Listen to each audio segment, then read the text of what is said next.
আমরা অ্যালার্ম প্যানেলে বুঝতে পারবো যে এটা এই পয়েন্টে কোনো অগ্নিসংযোগ বা দুর্ঘটনা ঘটেছে, তখন আমরা সরাসরি এই পয়েন্টে আসতে পারবো।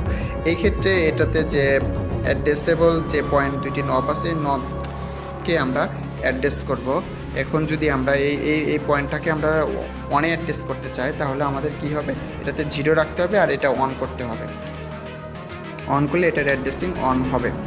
তথা আমাদের ম্যাক্সিমাম অ্যাড্রেসিং নিয়ে অনেকগুলো ভিডিও আছে, সবগুলো ভিডিওতে অ্যাড্রেসিং হচ্ছে, এই অ্যাড্রেসেবল ডিভাইসের অ্যাড্রেসিং হচ্ছে সেম। আর যদি এটাকে আমরা 11 অ্যাড্রেস করতে চাই, তাহলে এটাকে আমরা অন করব, যেহেতু এটা অন আছে পাশেরটা, তাহলে এটা কী হবে, দুটি অন রাখলে হচ্ছে এটা 11 অ্যাড্রেসিং হয়ে যাবে। এভাবে আমরা সকল ডিভাইসকে অ্যাড্রেসিং করব। আর এটার হচ্ছে কানেকশন, এটা যখন আমরা লুপ কানেকশন দেব, লুপ কানেকশনের ক্ষেত্রে আমাদের যে এখানে দুটি পয়েন্ট আছে 1 এবং 2, তথা দুটি কেবল আসবে এখানে সরাসরি লাগবে, আবার এখান থেকে আবার দুটি কেবল যাবে অন্য ডিভাইসে।